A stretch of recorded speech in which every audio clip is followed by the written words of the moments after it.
Walking into an arcade in the late 1960s, you would find more than just pinball machines.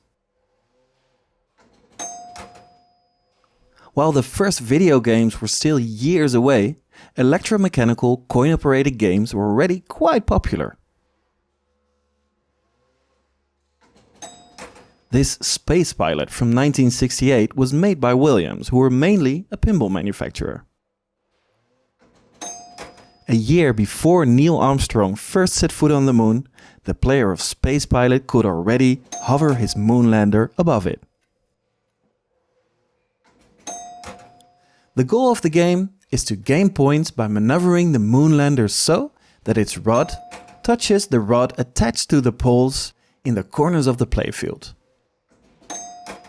Once the rod on the lit pole is touched, a new pole becomes lit.